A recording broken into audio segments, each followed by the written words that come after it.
It competes with other cities. And so this idea of somehow raising taxes on the wealthiest New Yorkers, who, by the way, I would point out, pay roughly 15% of their income right now between city and state, raising taxes on them will simply drive them away. Shouldn't the focus of a mayor be on delivering services to the constituents of the city? Guys, I'm off the grid for August, but like the giant robot made in Spaceballs, Democrats both blow and suck. You mentioned Mamdani, and you are in New York, sort of speaking in behalf of him to a certain extent. You know, I wonder, though, often we see this, and this is a local election.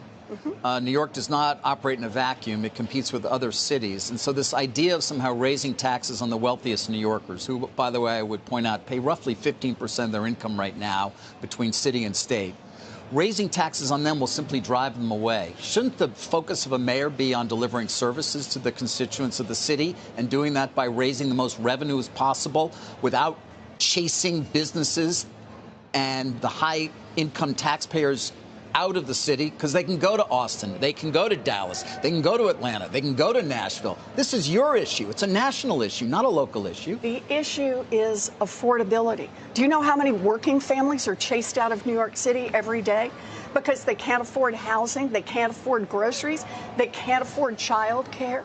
What Zohran is saying is, I want people to be able to afford to live in New York City. That's what keeps it a vibrant city. That's what makes people want to live Nobody here. disagrees with that, Senator, but raising taxes in order to do it? Oh, why is that goodness. the answer? Oh, dear. Are you worried that billionaires are going to go hungry? No, I'm worried that they're going to leave and spend their money elsewhere. You know, they've threatened to do that over and over and over. And they have. They've left. But here's the thing. And Goldman Sachs, when they create new jobs, they do it in Dallas. And Blackstone won't build a new headquarters. And go on and on. You want to have a workable city? You want to have a city that's vibrant? You want to have a city where the streets are full, where there are things for sale 24 hours a day? Then you need people who can live here and work here. Well, we've got that right now, by the way. I would point out New York is thriving. So now it's doing pretty well, actually. I'm glad you think they're doing well, because a lot of people are struggling to pay for housing. A lot of people are struggling to pay for groceries. And I got to tell you, mamas and daddies who are facing $25,000 a year to pay for child care.